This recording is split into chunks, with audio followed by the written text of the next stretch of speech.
Bonjour. Alors, comment j'ai développé mes dons?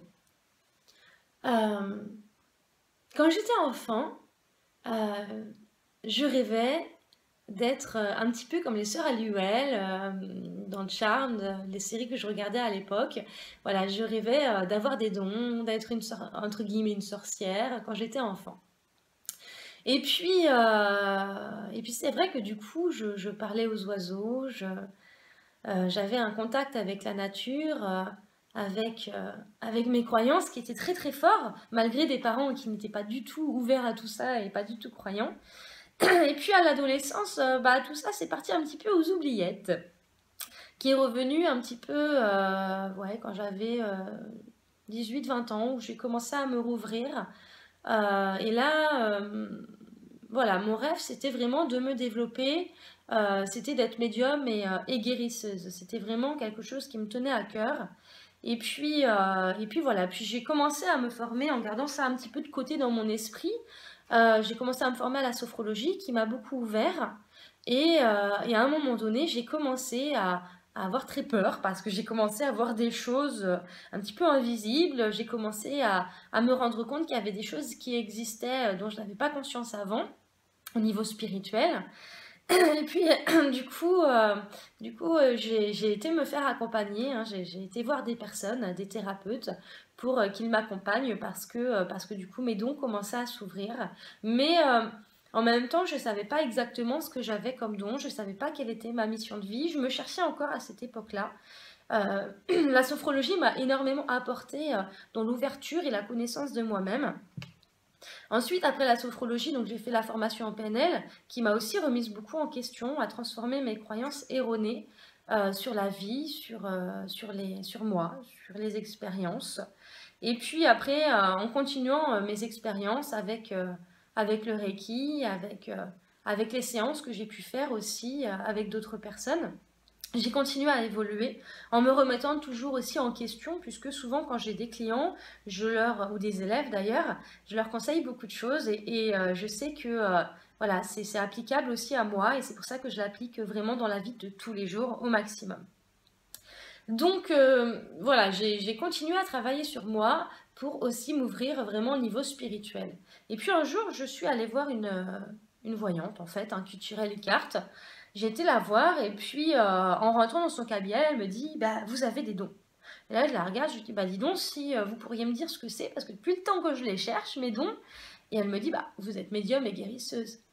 Et là, l'éclair, la lumière qui s'allume au-dessus de moi, comme dans les dessins animés, la petite ampoule au-dessus de la tête.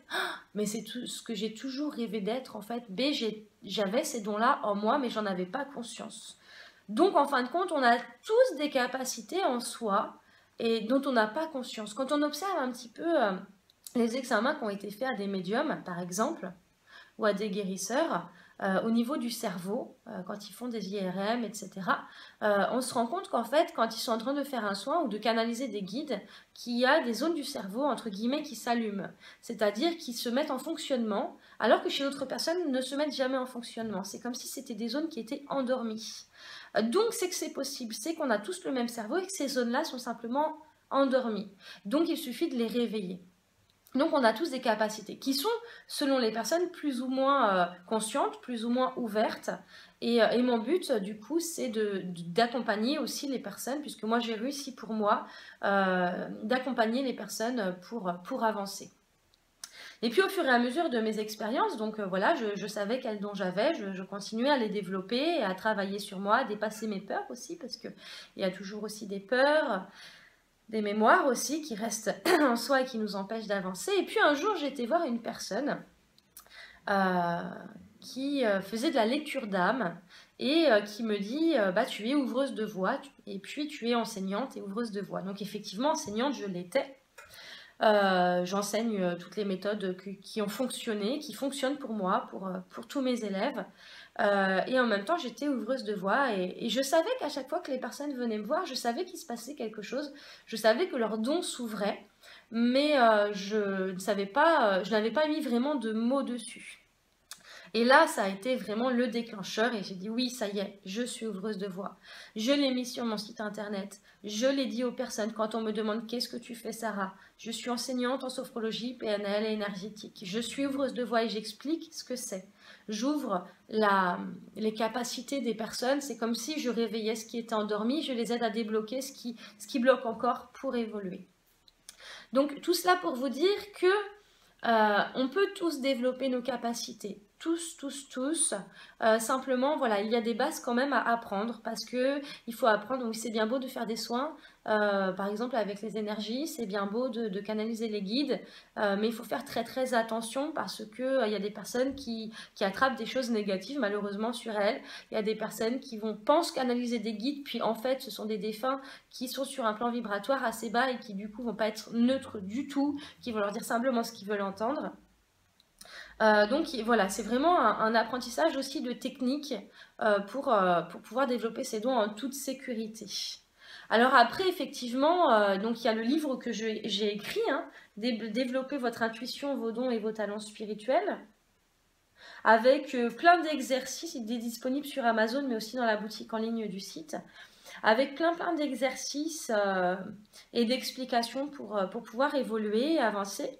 Il y a aussi le livre pour travailler sur soi, transformer, améliorer votre vie, qui là va plus être un livre de développement personnel, mais l'un ne va pas sans l'autre. Si on évolue au niveau spirituel, au niveau de nos dons, sans se remettre en question intérieurement au niveau personnel, du coup là on risque d'avoir un gros décalage et du coup d'être complètement désancré et déséquilibré à l'intérieur et de ne pas être bien.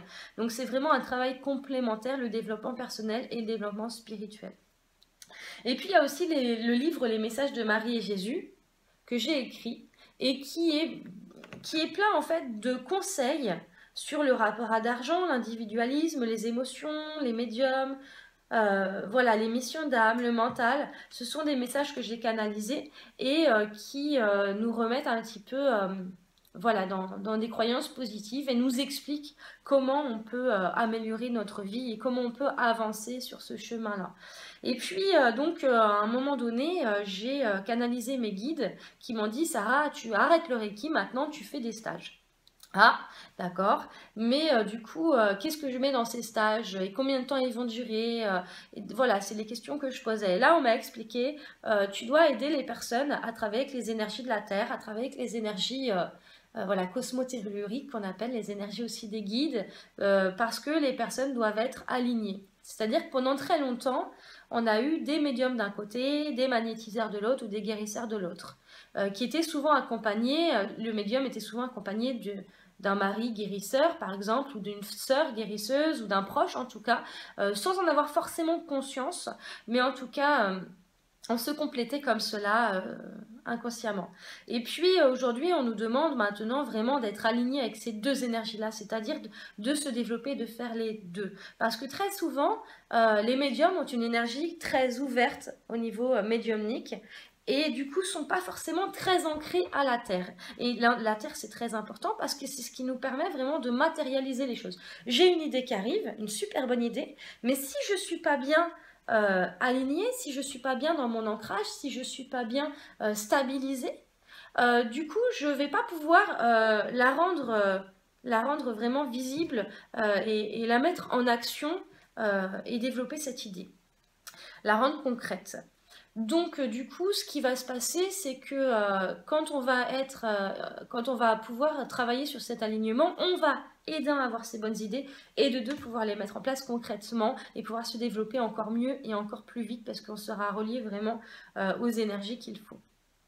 Et puis il y a les personnes qui sont guérisseurs ou magnétiseurs qui sont souvent, qui travaillent sur le plan physique, la guérison physique, qui sont souvent beaucoup reliés à la terre, mais par contre au niveau ouverture médiumnité sont assez basses. Et là c'est pareil, c'est-à-dire qu'eux par contre vont souvent mettre des actions en place dans la vie de tous les jours, mais ça va pas forcément être les bonnes, parce que du coup ils n'auront pas cette connexion qui va leur apporter vraiment les bonnes idées pour mettre les actions en place. Donc ça crée aussi un déséquilibre. Donc le but c'est vraiment, pouf, je travaille sur les deux pour être parfaitement alignée, qui va m'aider aussi à travailler sur mes émotions, qui va m'aider aussi à améliorer ma vie, puisque l'un ne va pas sans l'autre comme on l'a vu tout à l'heure. Donc ce stage que les guides m'ont demandé de faire, c'est un stage en présentiel sur 9 demi-journées en Vendée. Qui permet vraiment de se développer. Donc ils m'ont expliqué tout ce que je devais mettre dans le stage. Donc c'est des séances vraiment d'ouverture, des explications, des exercices pour avancer, pour se développer, des prises de conscience. Toutes ces belles choses qu'on travaille ensemble et aussi donc avec des livres, hein, des livrets, des vidéos qui sont comprises dans le stage. Et aussi à distance, parce qu'il y a des personnes qui habitent loin et qui ne peuvent pas se déplacer. Ou du coup, c'est pareil, vous avez exactement les mêmes vidéos, vous avez les mêmes exercices qu'en présentiel. La seule différence, c'est que du coup, bah, vos séances d'ouverture, je vous les ferai à distance, soit par téléphone, soit par Skype, pour vous accompagner dans ce stage. Donc, ils sont disponibles aussi dans la boutique en ligne ou dans la page enseignement, stage et enseignement pour vous aider à avancer et à évoluer. Voilà. Donc j'espère que ça vous aura montré qu'en fait tout est possible, hein. Moi je suis partie vraiment de rien pour arriver là où j'en suis aujourd'hui et que tout arrive à un moment donné quand on arrive à lâcher prise, à demander aussi, parce que c'est très important, demander à vos guides d'être guidés vers la bonne personne. Puis si là, vous êtes là aujourd'hui, c'est pas non plus un hasard, parce qu'il n'y a jamais de hasard.